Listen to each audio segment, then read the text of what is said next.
Hey, welcome to another episode of Dave's Imaginations. Today we're going to recap our game from Thursday, September 29th. As our group had just gotten to Arviturus' lair, retrieved the brooch, and returned back to Gundbarg.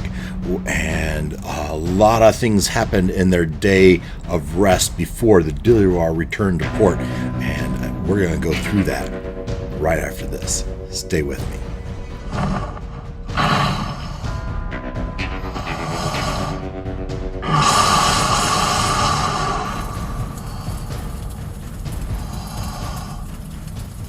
So the group had left for their expedition to Arviturus' lair, and they had gone to the mountain. And as they went up the mountain, they encountered the kobold lair and their deadly traps. And then they came to the skeletal frost giant, and they dealt with that. And then they went through and got into Arviturus' lair, and they dealt with even more traps. And finally, they came to. As they were guided by the spirit of Meltheron in Varinka's ring, and leading them to the upper level of Arviturus' lair, where Arviturus' nest was. Arviturus, I believe, to be far, far to the east, as it was heating, as it was coming to the call of the Drakhorn, and so they believe they're safe from Arviturus herself. But they are in this lair.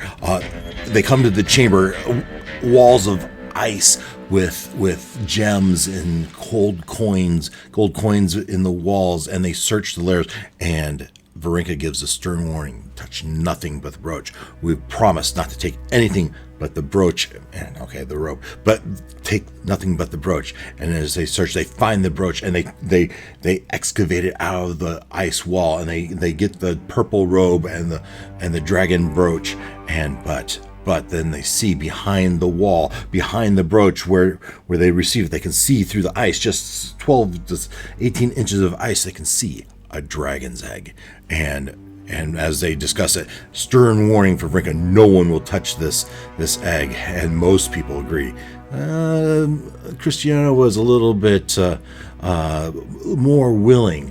No risk, no reward. But in the end, they as Christiana was debating, could we hatch this egg for our own, for a dragon of our own? But everyone else says, no, we're not doing that. And so they leave. They're able to make it past the kobold lair again. They do notice that those bones of the frost giant seem to have shifted a little bit since they left. Is it reanimating? Is it going to come back together? I don't know. They won't know, right? They leave, and they make it down the mountain and past kobolds, where they're tempted, or where Ruckus is tempted to maybe pursue maybe a snack on the way out. But he decides not to, as he doesn't want to reveal himself, his wereshark self, to Christiana. But so they come down off the mountain, and they get back to town, and they get back to Gundbarg. And in Gundbarg, they've been there one night. They went on the expedition, and now it's evening. And in that evening, they see Alice. They find Alice Laughingsteel as the one they had commissioned for the figurehead for Dillirar, and they were supposed to go see her that morning, and they forgot, right? But they go back and they say, yeah, we'll be there tomorrow, and they have other business to take care of as well, as they also need to go find Jeffrey Farlight, who had offered them the business of retrieving the exoskeleton of a Remoraz, as well as maybe their poison sac. And so on the next day, they get up in the morning, and indeed they do. They first go to Alice Laughingsteel, and they check out the very nice figurehead. And they say, hey, the Dillirar should be there the next day. And then similarly with this Jeffrey Farlight, he says, yes, we do have it. They tell him that, yes, they do have a chitin, and that it will be here tomorrow, and they will try to deliver it to them when the ship comes into port. And then from there, Strider and Varinka wanted to seek out the local herbalist, and they're told of Henry Cloudfang. So I enjoyed using the npcgenerator.com to come up with the character, the personality of the herbalist, and it gave me a lot of tips on how to role play this guy, as he rarely speaks and he wears a fancy hat and he always prioritizes the other needs of other people. And as I did that, Persona came out, and we had the encounter, and Strider was able to get the ingredients for and the recipe for an eau de parfum, and give him he should be able to craft with his herbalism kit, chemistry kit, whatever you want to call it, the ability to create 3 potions of eau de parfum. So that should be fun in the future as Strider tries to put that together.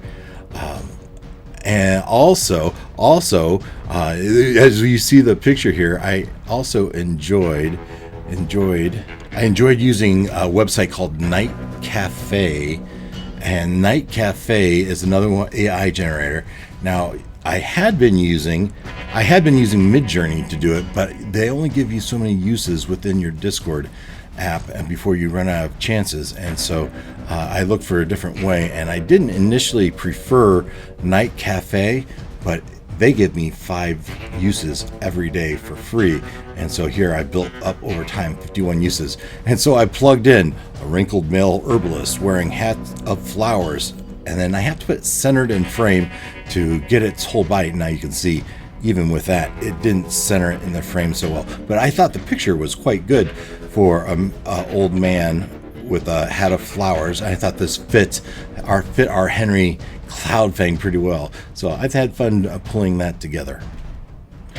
One other thing before I move on, at the same time that Strider went to get this herbalism kit from Henry Cloudfang, Varinka also went, and Varinka asked for potions of healing, which he had, and he also had a potion of greater healing, but then she asked for maybe something a little more rare, and we rolled and we found that there was that he did indeed have, as we tempted fate, we learned he did have something more rare, and that he had a potion of speed. And then we learned, though, that the potion of speed is very rare. And as we look at the prices for very rare potions, if we go to Xanathar's Guide to Everything, we see that very rare magic items are 1d4 plus 1 times 10,000. And I used that price when I told Varinka, when I gave it to him yesterday, which they obviously didn't want to pay that much. I did miss the fact that that amount is halved for consumable items such as potions and scroll. But still, even then, this is at least 2,000, which means the price would be, at least 20,000, 1d4, at least 1, plus 1 is at least 2. 2 times 10,000 is at least 20,000. Halved is back down to 10,000, which is still way more than they'd be willing to pay. And now I looked this and I said, well, that just feels unreasonable. And so I did a little more poking. And so I just said, hey, I Googled potion of speed and just to see what the price might be. And it came back with this. This website says, yeah, indeed, the price per the Dungeon Master's Guide should be 5,000 to 50,000. Now, I would say that's probably too low based on the Xanathar's Guide to Everything. It should really be half of 20,000 is 10,000. But then I saw this, prices per sane prices. Sane prices should be 400 gold pieces. And it's like, wow, that seems a lot more reasonable. And so then I said, well, what is sane prices? And I did a Google search. What is sane prices? And you go to the Reddit. And it seems like somebody has gone through the effort to homebrew more reasonable prices for all magical items. And then they put it into a Google Doc. And this is a very nice looking PDF. But better than that is there is a website called blackcitadelrpg.com, and in here they took that list and they put it in a search program. And so in here I just searched for potion of speed,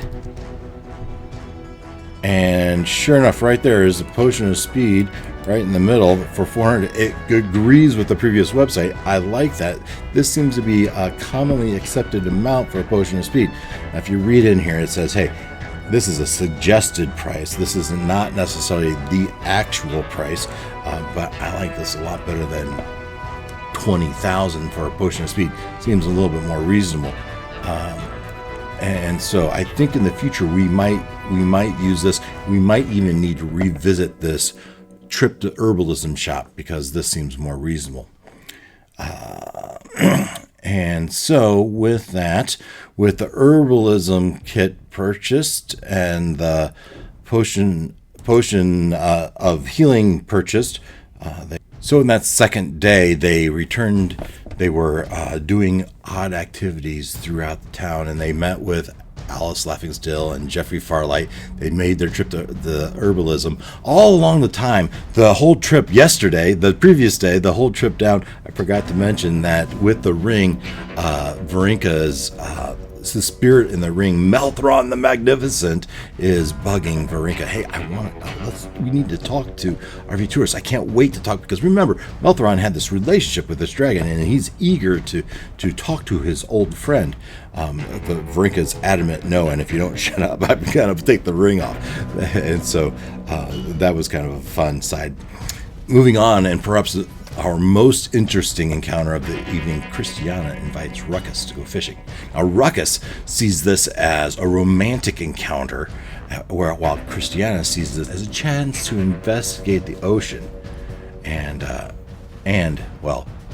Ruckus, investigate Ruckus. And so Ruckus jumps on this chance, and he goes and collects a basket of cheeses and meats and a bottle of wine and some wine glasses, and Ruckus is seeing this as a date, a romantic interlude, as they row out, as Ruckus rows them out of the port and along the coast, and they go to the cove, and Christiana, she's kind of investigating the ocean, taking a look, looking for fish, looking for sharks, but she doesn't see any. And so she asks him to go to the next cove and the next cove. And after a half hour rowing around, Ruckus has finally said, he was tired, and it's time for us to take a break.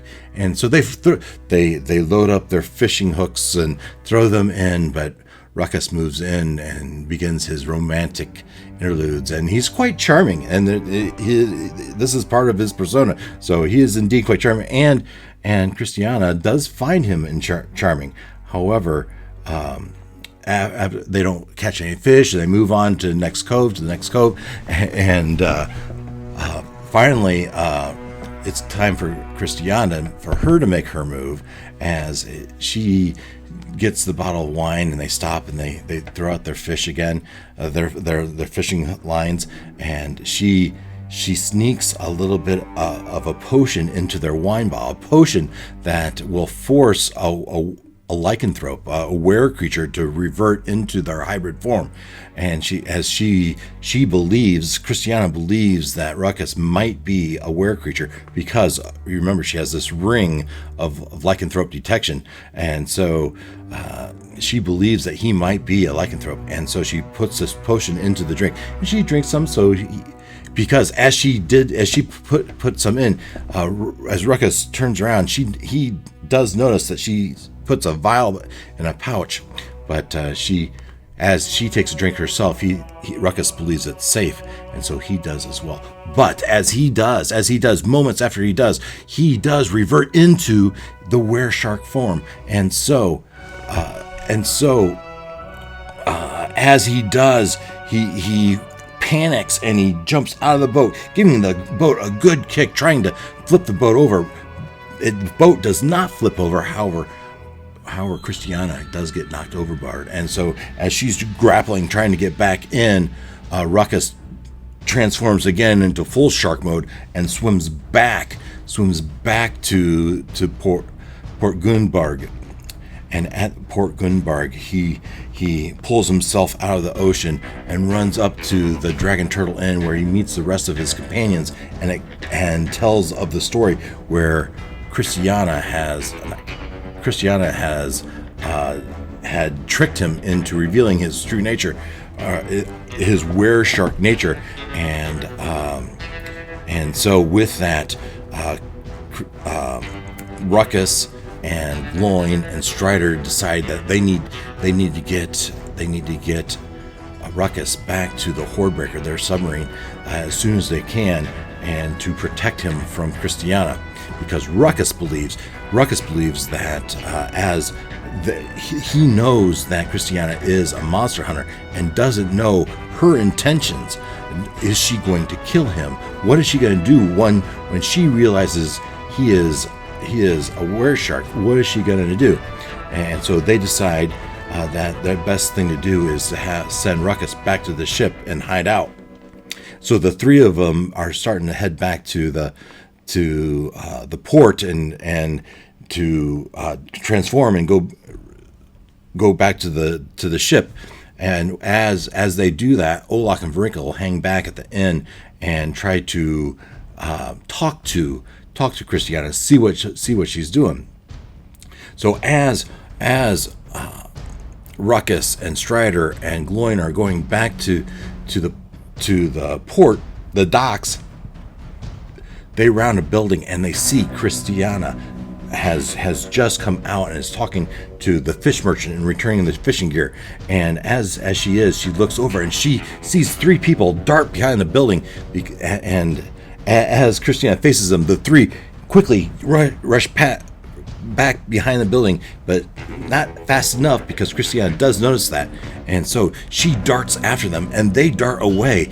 And the chase is on as they kind of go around a building, and as they do this, Strider casts invisibility over the three of them and presses himself against the wall, while Gloin and Ruckus make a break for the ocean.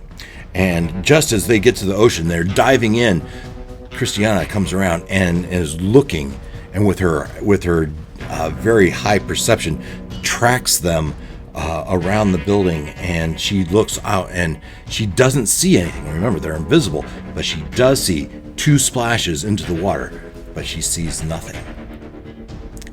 And so after that, giving up on the chase, Christiana decides to go report what she's learned to Jessup, the town constable, the person that had hired her, and says, hey, I have two suspects of both Strider and Ruckus. And she asks for the constable and a couple guards to accompany her as she goes back to the inn, which they do. And as they come to the inn, they enter and they can see off on the side is Varinka and Olak, and she enters, and they post a guard at both exits.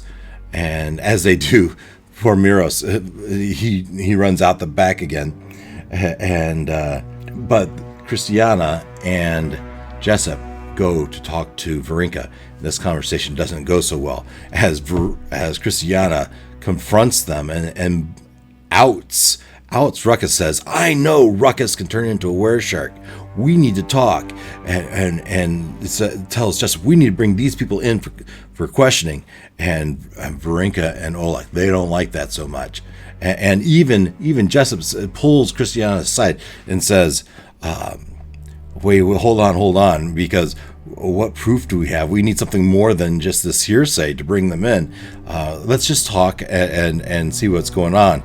And things get tense really quick. And about then, with all that tensions are high, and so we called it a night, and so everyone could think of a creative way to resolve this situation. So that's kind of where we ended our night. But please don't quit the video. I still have a little more to cover. But so before that though, please go ahead and hit that like and subscribe, and then now let's review the situation once again. So the old fisherman, who you remember, the old fisherman Thomas Montague, has passed, seemingly eaten by a shark. The shark type was identified by the bodily remains, teeth left in the body. Montague's death is suspicious because the type of shark that seemingly killed Montague is out of season and it shouldn't be in this area of the ocean at this time. So the Gunbarg constable, Jessup calls in the monster hunter, Christiana Mowbray. When our team arrives in Port Gunbarg and they're staying in the inn, they have conversations. Remember that Olaf is an old acquaintance of Christiana, and they strike up this conversation, and they start talking back and forth. Olaf with Christiana, the rest of them they struck up a conversation with the town constable, and through that conversation, the realization that this crew, these people, were in town the same time frame that Montague went missing, and so Christiana learns that Strider, also through her conversations with Ruckus, Christiana learns that Strider is a druid and has the ability to wild shape into a shark. And worse yet, Ruckus is himself a were-shark. Did I say were-shark? Strider can wild shape into a shark, whereas worse yet, Ruckus is a were-shark. And as she learned that Ruckus is a were-shark, Ruckus ran away. Kind of suspicious, right? So Strider and Ruckus are definitely people of interest, but can Christiana prove what really happened?